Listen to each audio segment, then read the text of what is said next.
Time था 30 जून 2014 का, जब जर्मनी में रहने वाला लार्स मिटेंग अपने दोस्तों से ये बात पूछता है कि यार हमें यहाँ पर काफ़ी दिन काम करते हुए हो चुकी है, हमारी लगातार पढ़ाई चल रही थी, तो क्यों न हम लोग एक छोटा सा ब्रेक लें और हम लोग घूमने के लिए कहीं बाहर जाएं। तो उसके दोस्तों ने पूछा कि तुम जाना कहाँ चाहते हो। लार्स ने कहा कि अभी कुछ भी प्लान मैंने नहीं किया है, तुम लोग ही बताओ कि हम लोग कहाँ पर जाएं। कुछ एक देर बैठकर वो लोग डिस्कशन करते हैं और उसके बाद उन्होंने प्लान बनाया कि हम लोग बुल्गारिया जाने वाले हैं, क्योंकि वहां पर मौजूद गोल्डन सैंड समुद्र तट अपने आप में काफ़ी ज़्यादा खूबसूरत जगह है। वहां पर घूमने के लिए काफ़ी सारी जगह हैं और इंजॉय करने में भी कोई कमी वहां नहीं रहने वाली। ये चारों ही लोग आपस में बैठकर प्लान बनाते हैं, अपना ट्रिप का सारा सामान पैक कर लेते हैं और वो लोग 30 जून 2014 को निकल पड़ते हैं बुल्गारिया के लिए। वो लोग गोल्डन सैंड समुद्र तट पर भी जा पहुंचते हैं। वहां पर जाकर उन्होंने एक अच्छा सा होटल देखा और उसमें रूम बुक कर लिया।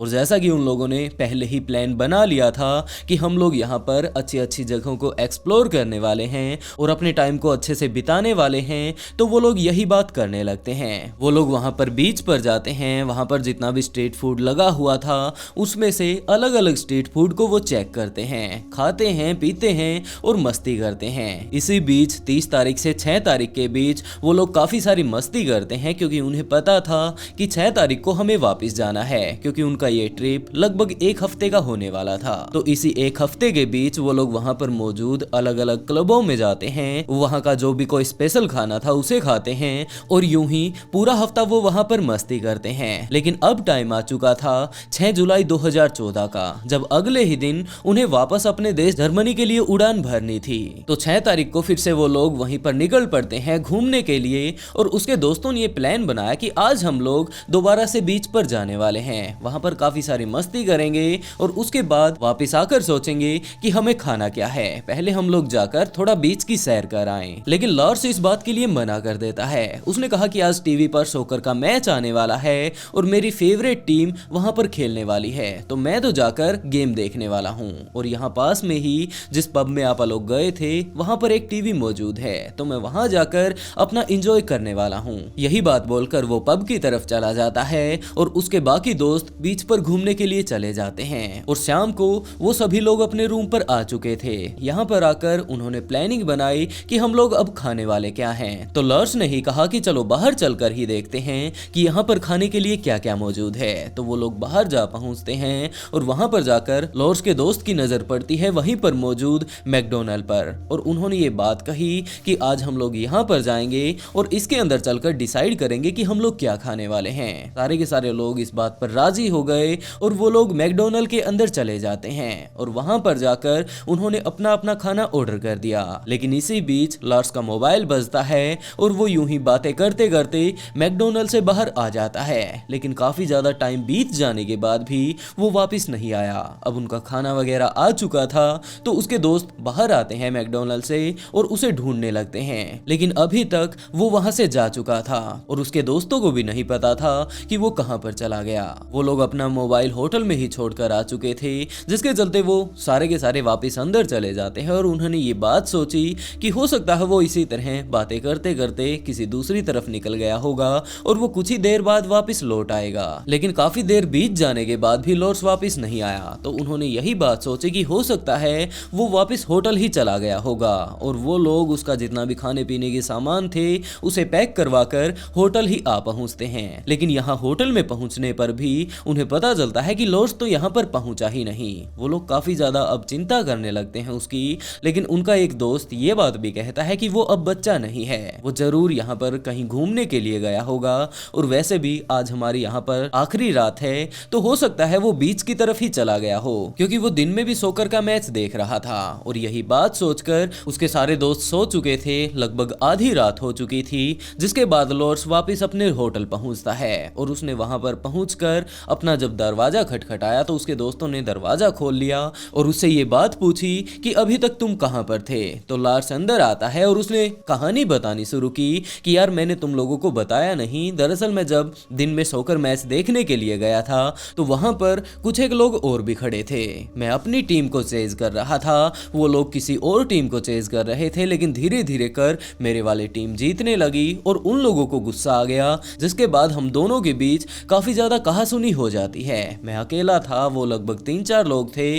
वहां पर तो हमारी किसी भी तरह की कोई लड़ाई नहीं होती है और मैं वापस अपने होटल आ जाता हूँ। शाम को जब हम लोग खाना खाने के लिए बाहर जाते हैं और मैं मैकडोनल्ड से जब बाहर गया हुआ था तो वहां पर काफी सारे लोग आ जाते हैं, मानो एक गैंग ही वहां पर आई हुई थी और उन्होंने मेरे ऊपर हमला कर दिया। मैं अपनी जान बचाते बचाते वहां से भाग जाता हूं और आगे जाकर जब उन्होंने मुझे पकड़ लिया तो उन्होंने मुझे काफी ज्यादा मारा। लॉर्ड्स के सारे दोस्त उसके मुंह की तरफ देख रहे थे और उन्होंने ये बात पूछी कि तू एक बात बता कि मैकडोनल्ड के अंदर हम भी तो थे, तू दूसरी तरफ भाग कर गया, इससे काफी ज्यादा अच्छा था कि तू मैकडोनल्ड के अंदर आ जाता। हम लोग वहां पर मौजूद थे और उसके बाद जो कुछ भी होता हम लोग संभाल लेते। लेकिन जो भी हो, अब जो कुछ घटना था वो घट चुका है और लॉर्ड्स वापस आ चुका है। तो उसके दोस्तों ने ये बात कही कि अब तो आराम से सो जा, कल सुबह हमें यहाँ से निकलना भी है। और वो सारे के सारे लोग सो जाते हैं। लेकिन जैसे ही अगली सुबह लॉर्ड्स की नींद खुलती है तो उसके कान में काफी ज्यादा दर्द हो रहा था।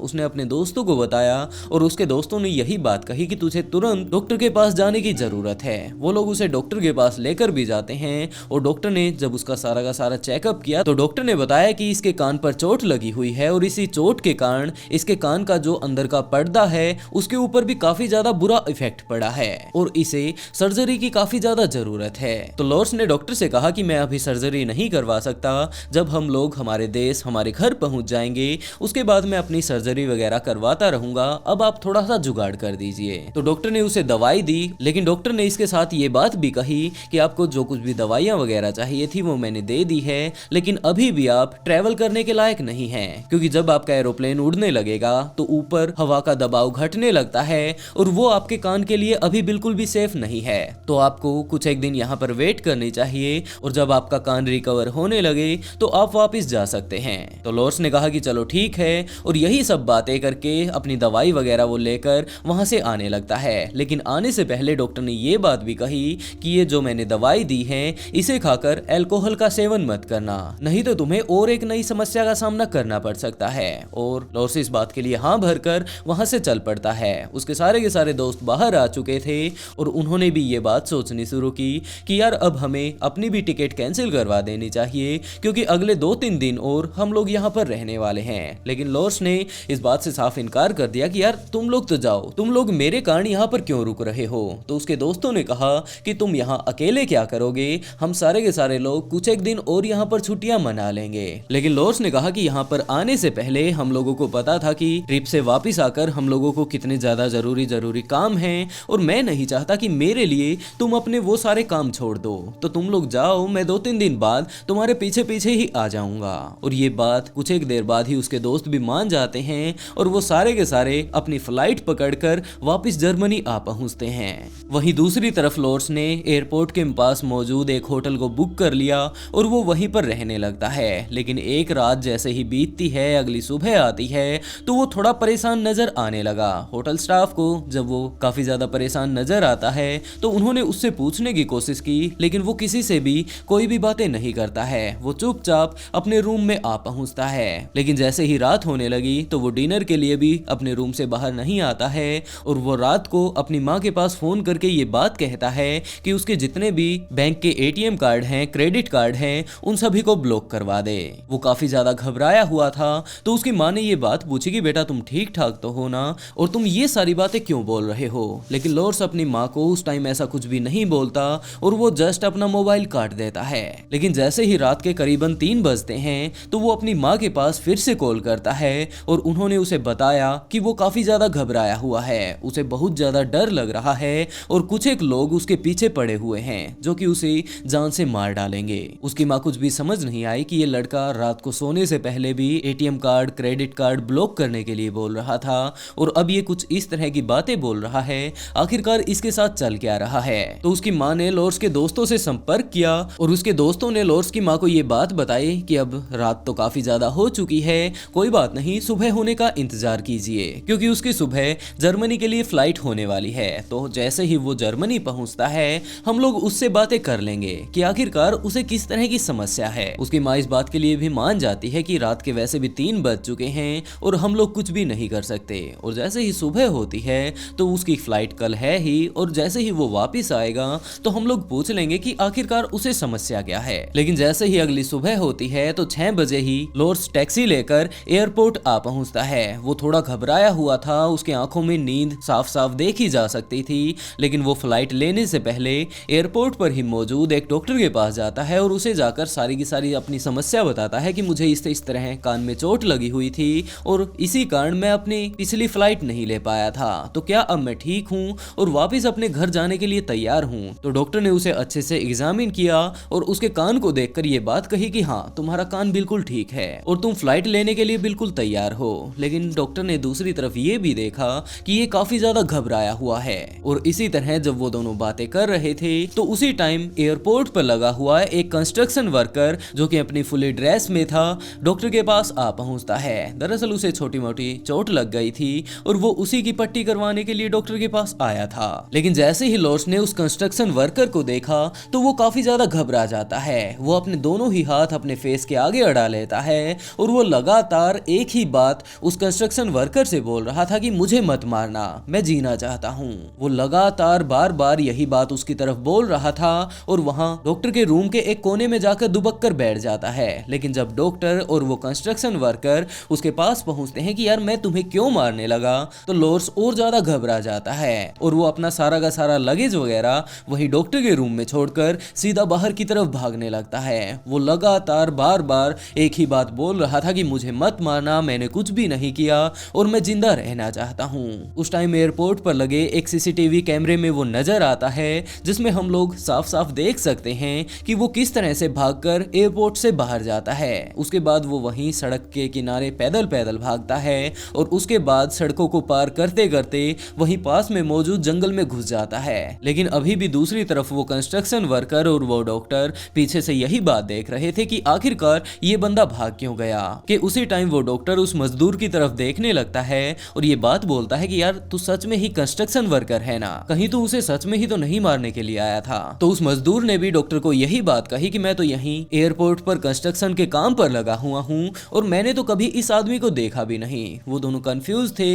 लेकिन दूसरी तरफ लॉर्स एयरपोर्ट के पास मौजूद जंगल में घुस चुका था। उन्होंने पुलिस वालों को बुलाया और सारी की सारी बातें बताई और पुलिस वाले जब जाकर लॉर्स को ढूंढने लगते हैं तो वो वहां पर नहीं मिला। अगले काफी दिनों तक उसको सर्च किया जाता है लेकिन वो फिर भी किसी को नहीं मिला और आज तक उसके बारे में किसी को कोई अंदाजा नहीं कि वो कहां पर गया। लेकिन बाद में जब पुलिस वालों ने और काफी सारे डिटेक्टिव ने इस केस के ऊपर अपनी पूरी छानबीन की तो उनके सामने काफी सारी ऐसी बातें आती हैं जिसके कारण लॉर्स का आज ये हाल हुआ है। उन्होंने ये अंदाजा लगाया कि डॉक्टर ने जो उसे दवाइयां दी थी ताकि इसका कान अच्छे से रिकवरी कर ले और उन्होंने ये बात भी कही थी कि वो इस दवाई को लेते हुए शराब ना पिए, तो हो सकता है लॉर्स ने उसके ऊपर शराब पी ली हो और उस शराब ने अंदर जाकर इस तरह का कोई रिएक्शन दिया जिसके कारण इसका दिमाग इसे घबराने पर मजबूर कर रहा था। या फिर हो ऐसा भी सकता है कि वो दवाई ही इसके ऊपर रिएक्शन कर गई हो। या फिर अंदाजा पुलिस वालों का एक ये भी था कि जब उस गैंग ने लॉर्स के ऊपर हमला किया था तो थोड़ी सी चोट उसके दिमाग पर भी लग जाती है जिसके कारण वो लगातार डिप्रेशन का शिकार होता जा रहा था और वो उस कंस्ट्रक्शन वर्कर से नहीं जबकि उसकी ड्रेस से घबराया होगा। अगले काफी दिनों तक लॉर्स की खोज चलती है लेकिन धीरे धीरे कर ये केस कोल्ड केस बन जाता है और आज तक पुलिस वालों को कोई अंदाजा नहीं कि लॉर्स कहां पर गया। लेकिन इन सारी थ्योरीज को अपनी नजर में रखते हुए कुछ एक लोगों का अंदाजा ये भी है कि हो सकता है आज के टाइम में वो जंगलों में बिल्कुल आराम से अकेले रह रहा हो क्योंकि वो इंसानों से घबराने लगा था, उनकी ड्रेस से घबराने लगा था, तो आज के टाइम में वो जंगलों में छिप कर रहता होगा और जब भी पुलिस वाले उसे ढूंढने के लिए जाते हैं तो वो उन्हें देखकर कहीं ना कहीं छिप जाता होगा। वैसे दोस्तों आप लोगों को क्या लगता है कि आखिरकार लॉर्स के साथ हुआ क्या था? अपनी राय कमेंट बॉक्स में जरूर बताइएगा। और इसी तरह की अगर आप लोगों को सोल्ड, अनसोल्ड और मिस्टीरियस स्टोरी पसंद है तो ऑफबीट पॉडकास्ट को सब्सक्राइब जरूर कर लें क्योंकि मैं इसी तरह की काफी सारी वीडियो यहाँ पर लाता रहता हूँ। और इसी के साथ दोस्तों आज का शाउट आउट तमनप्रीत कौर ढिल्लो को and write a beautiful comment to get a shout out in next video. बहुत जल्द मिलते हैं एक और नए ट्विस्टेड केस के साथ।